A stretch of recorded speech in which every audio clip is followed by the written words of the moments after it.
rediseñamos, la reescribimos. Entonces, ¿qué pasa acá? Lo que pasa acá es que tienen que encontrar diferentes cosas alrededor de la sala. Entonces van a abrir carpetas, tienen que encontrar las estrellitas y cada estrella es una pregunta y hay 3 niveles, abren los cajones. Y parte de la razón por la que hicimos esto es porque estos advertorials que tratamos de imaginar o estas publicidad era sobre videojuegos también, ¿no? Entonces, obviamente, si es publicidad sobre los videojuegos en las revistas, es lo que queríamos evaluar y los niños de pronto no se iban a sentir tan cómodos, no como ir así tan directamente a esto, es cómo funciona. Entonces, bueno, hay cosas como aquí, bueno, buscar aquí cuál es tu revista favorita y luego entonces después ya sale la pregunta, bueno, entonces ¿por qué la lees? ¿Para qué la lees? ¿Para divertirme? Etcétera. Y luego ya van pasando como a la recompensa, obviamente era al final algo que llamamos Celebrity Challenge o el reto de la celebridad, cada vez que obtienen algo. Y ahora no funciona. Bueno. Ok, entonces ahora tengo que decirle, le voy a pausar acá y de hecho les digo qué es lo que está ocurriendo. Ustedes pueden ver un reloj visible, hay una razón para esto, ¿no? Ahora el reloj, la idea tienen que mirar qué celebridades eran populares y cuál celebridad es más reconocible. Y yo digo una instrucción, ¿cómo vamos a hacer esto? ¿Cómo vamos a tratar de mirar cuáles celebridades fueran? Lo que nosotros hicimos fue tomar las imágenes de las celebridades que el cliente quería, tener estas imágenes así como en cuadritos y hacer que esos cuadritos como desbaratados como un rompecabezas y el niño tenía que adivinar. Entonces sí sabíamos si era reconocible o no. Por ejemplo, si es la cabeza de Justin Bieber o si es una celebridad en el Reino Unido que se llama Charlotte, es fácilmente reconocida o algo así. Entonces, la razón por la que hay un tiempo visible o un cronómetro visible es porque, bueno, bastante de lo que yo lo oí en la economía comportamental.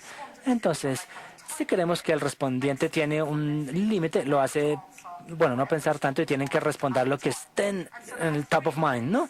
Entonces hay 3 maneras. No va a pensarlo mucho, sino simplemente top of mind.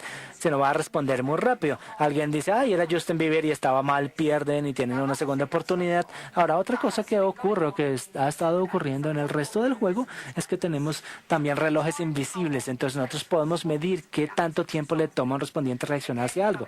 De nuevo, entrando a la economía comportamental para poder entender los tiempos de reacción. De hecho, ayudan, aprueban o desaprueban lo que el cliente dice, ¿no? Entonces, a veces no, la gente dice que, a veces en la universidad dicen, no, simplemente con saber qué tanto tiempo le toma responder se puede saber si la respuesta está bien o no, si está diciendo lo que quiere decir o no. Entonces, por eso es que lo utilizamos. Entonces, no solamente para saber cuánto tiempo se demoran, para saber, adivinar quién es, sino para mirar cuánto responden, sino también miramos quién cree que es y algunas cosas inesperadas ocurrieron. Bueno, pero más tarde les digo, ahora les voy a mostrar cómo sigue, qué pasa acá.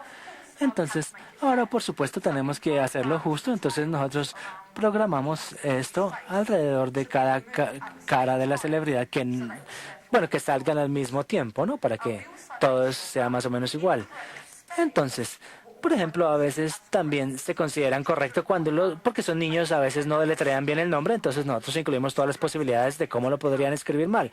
Hay que tener en cuenta cualquier tipo de, también como el lenguaje coloquial o slang o de la manera como ellos hablan de los, ¿no? Entonces, por ejemplo, entender que Justin Bieber también a veces lo conocen como JB o cosas así. Entonces ahora algo interesante ocurrió y hay una celebridad que se llamaba Dappy en el Reino Unido. Bueno, es una celebridad. Bueno, entonces allí cuando tenían la imagen de Dappy, muchos de los respondientes se equivocaron y creo que se equivocaron probablemente porque la imagen de Dappy en verdad no estaba como ellos solían verlo. Ellos suelen ver a Dappy como con una sombrera, con un sombrero, perdón, y con una capa, y la imagen que nos dieron estaba usando como gafas o algo así. Entonces, cosas que los respondientes estaban diciendo que era otra celebridad, que también usaba así como gafas y eso. Entonces, ahora esto nos dice 2 cosas. No solo que Dappy no es reconocible en ese traje, sino también que otra celebridad está en top of mind de otra de estos niños, ¿no? Entonces, eso puede ayudar para incluir más historias acerca de esta otra celebridad que no incluimos en la revista, pero que sí estaba en el top of mind de los niños. Esto fue muy útil para nosotros. Entonces, también lo que fue interesante para mí es que algunas de las celebridades, una de la generación de esos respondientes, no eran de la generación de los respondientes. Pues, por ejemplo, una celebridad era Stefan Cotton, que era una presentadora de televisión infantil antes de que muchos de los niños hubieran nacido. Entonces, eso fue interesante para mí también saber que ellos la reconocían. Entonces, bueno, ese era el juego que hicimos para ellos. Ah, sí, este es Dappy, de vestido y gafas oscuras, entonces no es muy popular ya, pobre. Entonces, o con esa pinta. Bueno, entonces, bueno, ellos, cuando terminan, bueno, te acabaste el juego, bien hecho, felicitaciones. Entonces, nosotros trabajamos con esta compañía. Entonces, esta compañía tiene base en los Estados Unidos, perdón, en el Reino Unido, y trabajan con niños y en lo que hacen. Entonces, cuando nosotros les mostramos esto, ellos estaban bastante emocionados al respecto. Y entonces, porque, bueno, ellos quieren trabajar más con nosotros en el futuro, entonces ellos colocaron una pregunta adicional aquí. Bueno, ¿qué piensas o qué pensabas de este juego? Ellos querían que nosotros mismos evaluáramos nuestro juego. ¿Qué piensas de este juego? Entonces, bueno, yendo aquí a... Entonces, no ha habido mucha investigación sobre la investigación y acerca de la jueguización o ludificación o gamificación. Entonces, hay mucho. Bueno, pero la única cosa que yo puedo hacer es en algunos de los sesiones de grupo que yo he hecho o en este grupo. Pero bueno, hay un estudio muy interesante que fue hecho por Bernie Manilow, que es el presidente de una compañía que se llama Element 54 en Canadá, y él trabaja con diferentes compañías y hizo un estudio de qué tan divertido es divertido, cuándo podemos utilizar la gamificación en la investigación, etcétera. Entonces lo que hicieron es que hablaron con 1.500 canadienses y compararon textos con base de textos de encuestas en línea con unos textos de unas encuestas que incluían gamificación. Así, más o menos. Y lo que ellos encontraron es, bueno, en la opinión de ellos, como el santo grial de investigación por esta persona, bueno, ellos, la versión juegificada o gamificada está en verde aquí. Entonces, bueno, es divertida, ¿no? Porque obviamente si es divertida, obviamente uno va a querer volver por más, ¿no? Y va a aumentar la lealtad o la fidelidad de los clientes. Y bueno, hubo un aumento también en el tiempo de respuesta, lo que directamente se correcciona a una reducción en qué tan directo es. No sé si straight lining o ser directo es básicamente, bueno, sacar cualquier cosa para simplemente llegar al final de la encuesta. Entonces están pensando realmente lo que están diciendo y se están divirtiendo haciéndolo, lo que significa que van a volver a repetirlo. Resultados excelentes verdaderamente, pero pueden averiguar más acerca de esto haciéndole tweet a Bernie o a mí. Yo les puedo mandar los datos de la encuesta que Bernie amablemente me ha dado a mí. Bueno, ahora vamos a la revista de la búsqueda de revistas. Hice un grupo objetivo primero para poder entender que no se pueden hacer estos grupos antes de hacer el trabajo en línea, pero ensayé hacerlo porque tenía curiosidad y porque era la primera vez que estábamos haciendo un juego para hacer investigación con niños y queríamos estar seguros de hacerlo bien. Entonces, como mencioné anteriormente, fue muy importante que había transparencia, claridad y simplicidad. Y, por ejemplo, en la encuesta original que me dio mi cliente, tenían una pregunta de ¿ustedes confían en la publicidad? Y suena, bueno, podría ser muy amplio. Uno no puede esperar que un niño de 7 a 10 sea filosófico acerca de esto. Entonces dije, ¿por qué no lo cambiamos? Cuando ustedes ven publicidad, ¿creen lo que dicen? Y creo que de alguna manera eso le habla a los niños un poco más en su nivel. Y también cuando estamos probando parte de los estímulos en el juego, algo de los advertorios de esta publicidad, el cliente quería saber si creían lo que estaban diciendo las publicidades y si reconocían que esa publicidad era de alguna manera publicidad. Entonces los mostrábamos y hacíamos la pregunta. Queremos que ustedes sepan que la página que acaban de ver y de la cual respondieron preguntas era publicidad y tenía un logo de una marca y claramente estábamos diciendo cosas honestas acerca de esto y les preguntábamos después cómo se sintió acerca de esto, cómo se siente ahora que sabe que la prueba que hizo era acerca de hecho, una publicidad y recibimos retroalimentación interesante acerca de esto. Esto ya lo mencioné, no voy a pasar por ahí. Entonces, esta es nuestra casa de juegos. El cliente arrienda uno de estos salones de esta casa. Es una representación de lo que es.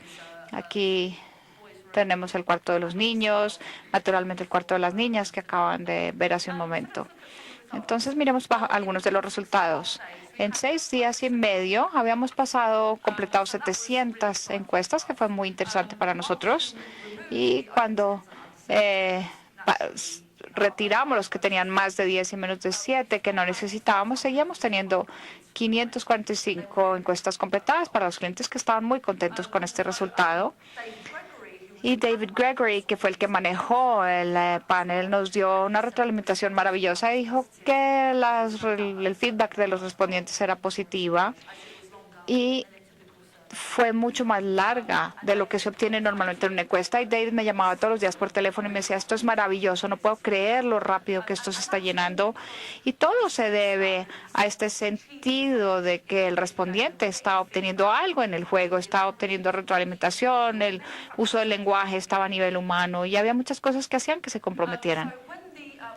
Entonces, cuando el gerente de panel, David, le pidió a los respondientes que dijeran qué pensaban de este juego de investigación, 85% de los comentarios fueron positivos y algunos de los niños dijeron fue maravilloso, interesante, fue divertidísimo, me gustaría volverlo a hacer otra vez, lo disfruté mucho, fue muy interesante y divertido. Todo este tipo de palabras positivas.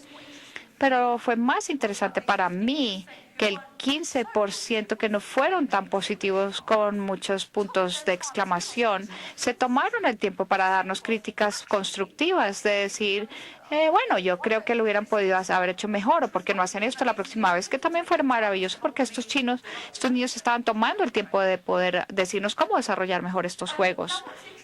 Y lo que es interesante acerca de las encuestas o las encuestas tradicionales es que se nos dificulta el lograr que las personas las llenen una sola vez. Lo que es interesante de las revistas es que algunas de las personas regresaron a jugar el juego una y otra vez. Entonces no solamente lo llenaron una vez, sino volvieron a hacerlo nuevamente. Tuvimos cerca de 30 duplicados de una serie de respondientes. Voy a sacar uno. Vamos a decir que hubo uno que se llamaba Ethan. Ethan jugó el juego 4 veces. Entonces, aunque no tuvo más incentivos de la compañía, simplemente quería regresar y volver a jugar el juego y eso fue maravilloso. Creo que parte de la razón por la cual estaban tratando de adivinar a estas celebridades,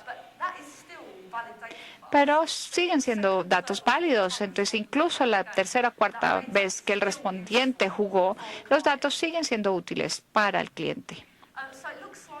Bueno, entonces parece que se acabó el juego para las encuestas aburridas. Gracias a Dios por esto. Porque yo trabajaba para una compañía de paneles que se llamaba Chao. ¿Alguien se acuerda de las encuestas de Chao? ¿No las conocen? Bueno, no eran tan recordables, para ser honestos. Trabajé como año y medio y cuando comencé a trabajar ahí, la tasa de respuestas en el Reino Unido para los estudios representativos era más o menos del 10%, que no era muy bueno. Pero porque los competidores tenían más o menos las mismas tasas de respuestas, decíamos, bueno, esto está bien.